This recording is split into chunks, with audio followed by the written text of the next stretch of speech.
یزید نے یہ اعلان کروایا کہ امام حسین سے مدینے میں بیعت لی جائے۔ امام حسین نواسہ رسول، کیسے ہو سکتا تھا کہ ایک شرابی، زانی، بے دین انسان کی بیعت کر کے اپنے نانا کے دین سے منحرف ہو جاتے؟ وہ وقت کے امام تھے، دین کے محافظ تھے۔ انہوں نے یہ اعلان کیا کہ اے یزید، اگر تو میرے نانا کی شریعت کا منکر ہے، اس کے دین پہ عمل نہیں کرتا، تو کیسے ہو سکتا ہے میں تیری بیعت کروں؟ یزید کو یہ بات اتنی بری لگی کہ اس نے امام حسین کو شہید کروانے کا حکم جاری کر دیا۔ یزید اور ان کے ساتھیوں کی یہی کوشش تھی کہ مدینے میں ہی آل محمد کو قتل کیا جائے۔ امام حسین کو جیسے ہی اس بات کا علم ہوا تو آپ نے اپنے تمام عزیز و اقارب سے کہا، چلو، میں نہیں چاہتا کہ میرا خون ناحق میرے نانا رسول اللہ کے شہر میں بہے، بس آپ اپنے نانا حضرت محمد مصطفیٰ صلی اللہ علیہ وآلہ وسلم کی قبر مبارک پہ آتے ہیں اور رو کے فریاد بلند کرتے ہیں کہ اے نانا، اب تیری امت مجھے تیرے شہر میں رہنے نہیں دیتی۔ روتے روتے آپ کی آنکھ لگتی ہے، آپ خواب دیکھتے ہیں کہ حضرت محمد مصطفیٰ صلی اللہ علیہ وآلہ وسلم فرماتے ہیں، اے میرے حسین، تو جہاں جہاں جائے گا تیرا نانا بھی تیرے ساتھ ہوگا۔ اے حسین، تیری قربانی کے بغیر اللہ کا دین بچ نہیں سکتا۔ امام حسین خواب سے بیدار ہوتے ہیں، اپنے نانا رسول اللہ کے روزے کو سلام کر کے، اپنی ماں سے الوداع کہہ کے، تمام بچوں کو، ساتھیوں کو لے کے مدینے سے روانہ ہوتے ہیں۔ تاریخ نے لکھا، امام حسین کی ایک بیٹی جو شبیہ بی بی فاطمہ الزہرا سلام اللہ علیہا تھی، جن کا نام امام حسین نے فاطمہ صغرا رکھا تھا، اس وقت آپ بیمار تھی اور امام حسین کو یہ علم تھا کہ ان کی شہادت کے بعد ان کی بیٹیوں کو، بہنوں کو آل محمد کی مستورات کو قید کیا جائے گا اور کوفہ اور شام کے بازاروں میں پھرایا جائے گا، ان کو پتھر مارے جائیں گے۔ تبھی امام حسین یہ نہیں چاہتے تھے کہ بی بی سیدہ فاطمہ الزہرا سلام اللہ علیہا کی ہم شکل بی بی بھی بازاروں میں آئے۔ بس اپنی بیٹی سے الوداع کہہ کے مکے کی طرف روانہ ہو جاتے ہیں، کیونکہ مکے میں اللہ کا گھر ہے اور مکے کی زمین پوری دنیا کے لیے امن کی زمین ہے۔ امام حسین مکے میں کچھ ماہ گزارتے ہیں۔ یزید کو یہ علم ہوا کہ امام حسین مدینے سے مکہ آ گئے ہیں، تو وہ خوشی سے یہ کہتا ہے کہ یہ تو اور اچھا ہو گیا کہ ہم امام حسین کو کعبۃ اللہ کے طواف کے دوران ہی قتل کریں گے، اس سے ایک تو کعبۃ اللہ کی عزت بھی ختم ہو جائے گی، نعوذ باللہ، اور امام حسین بھی شہید ہو جائیں گے۔ اور اتنے میں مولا حسین کے چاہنے والے جو کوفے میں مقیم تھے، وہ بار بار خط لکھتے رہے کہ اے نواسہ رسول، اب کوفہ رہنے کے قابل نہیں رہا، یزید کے ساتھی سپاہی ہم پہ بار بار ظلم کرتے ہیں، آپ جلد کوفہ آ جائیں۔ ان خطوں میں سے کچھ خط ایسے تھے جن میں یہ تحریر تھا کہ اے حسین، اگر تم آج ہماری نصرت کے لیے نہیں آئے تو ہم روز محشر آپ کے نانا سے آپ کی شکایت کریں گے کہ دین مٹ رہا تھا اور آپ کا بیٹا خاموش تھا۔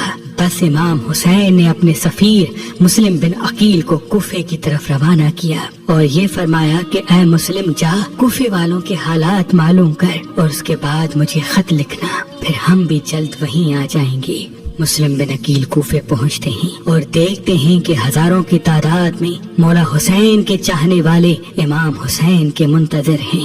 آپ نے جب لوگوں کی محبت دیکھی تو ایک خط امام حسین کی طرف مکے روانہ کر دیا اور اس خط میں یہ تحریر تھا کہ اے نواسہ رسول، جلد آپ کوفے آ جائیں تاکہ یہ سارے لوگ جو یزید کے ظلم کی وجہ سے پریشان ہیں آپ کی بیعت کر سکیں۔ بس جیسے ہی خط امام حسین کو ملتا ہے تو امام حسین کو پہلے سے ہی معلوم تھا کہ مکے میں ان کو شہید کرنے کی تیاریاں چل رہی ہیں۔ امام حسین نے یہ چاہا کہ ان کے خون سے اللہ کی زمین رنگین نہ ہو اور وہ جو ماننے والے بار بار امام حسین سے مدد طلب کر رہے ہیں ان کی بھی حاجت پوری ہو، تو آپ اپنے بچوں کو، بہنوں کو، ساتھیوں کو لے کے مکے سے ہجرت کر کے کوفہ کی طرف روانہ ہو جاتے ہیں۔ اور وہاں اس بات کا علم جب یزید کو ہوتا ہے کہ کوفے والوں نے مسلم بن عقیل کی بیعت کر لی ہے، تو آپ بے رحم، بے دین اور محمد و آل محمد سے نفرت کرنے والے عبید اللہ بن زیاد کو کوفے کا گورنر بناتے ہیں تاکہ وہ آل محمد کے چاہنے والوں پہ ظلم کر سکے، مسلم کی بیعت توڑ سکے۔ بس ابن زیاد کسی کا سر کٹواتا ہے، کسی کو سونے سے خریدتا ہے، کسی پہ ظلم کرتا ہے، کسی کو لالچ دیتا ہے، اور رفتہ رفتہ لوگ حضرت مسلم بن عقیل سے دور ہوتے جاتے ہیں، یہاں تک کہ آپ تنہا رہ جاتے ہیں اور کوفے کی گلیوں میں پھرتے رہتے ہیں اور کہتے رہتے ہیں، اے کوفے والو، تم نے تو مجھے خط لکھ کے بلایا تھا اور آج اپنے اپنے گھروں میں ایسے چھپ کے بیٹھے ہو جیسے تم مجھے جانتے ہی نہیں۔ حضرت مسلم بن عقیل چلتے چلتے ایک گھر کے پاس آتے ہیں اور اس کی دہلیز پہ بیٹھ جاتے ہیں۔ اس گھر سے ایک بوڑھی عورت نکلتی ہے، جیسے اس جوان کو دیکھتی ہے تو کہتی ہے، اے جوان چلے جاؤ، کیا تجھے معلوم نہیں کہ گورنر کا حکم ہے کہ کوئی بھی اپنے گھر سے باہر نہ نکلے ورنہ اس کا سر قلم کیا جائے گا؟ مسلم بن عقیل فرماتے ہیں، میرا تو وطن مدینہ ہے، میرا یہاں کوئی گھر نہیں۔ وہ پوچھتی ہے، تم کون ہو؟ حضرت مسلم فرماتے ہیں، میں امام حسین کا سفیر مسلم بن عقیل ہوں۔ وہ بوڑھی عورت فوراً اس کو اپنے گھر لے آتی ہے، کھانا کھلاتی ہے، پانی پلاتی ہے اور کہتی ہے کہ اے جوان، آج کی رات یہاں گزار لے، کل صبح کو کہیں دور چلے جانا۔ اس بات کا علم اس بوڑھی عورت کے بیٹے کو ہوتا ہے کہ ابن زیاد نے مسلم کے سر پہ تو بڑا انعام رکھا ہے، جیسے ہی میں ابن زیاد کو یہ خبر سناؤں گا تو اس کے بدلے مجھے بڑا انعام ملے گا۔ بس ابن زیاد کو مسلم بن عقیل کے بارے میں بتاتا ہے اور ہزاروں سپاہی مسلم بن عقیل کو گرفتار کرنے اس گھر آ پہنچتے ہیں۔ حضرت مسلم شیر کی طرح تمام سپاہیوں سے لڑتے ہیں۔ جب مولا علی کے اس بھتیجے کا کوئی مقابلہ نہیں کر پاتا تو وہ کھڈا کھودتے ہیں اور مکر سے حضرت مسلم بن عقیل کو اس کھڈے میں گرا دیتے ہیں۔ آپ کو گرفتار کر کے جیسے ہی ابن زیاد کے دربار میں لے آتے ہیں، ابن زیاد ہنس کے کہتا ہے، اے مسلم دیکھ، آج ہم نے تمہیں گرفتار کر لیا، ان قریب ہم تیرے امام کو بھی شہید کر لیں گے۔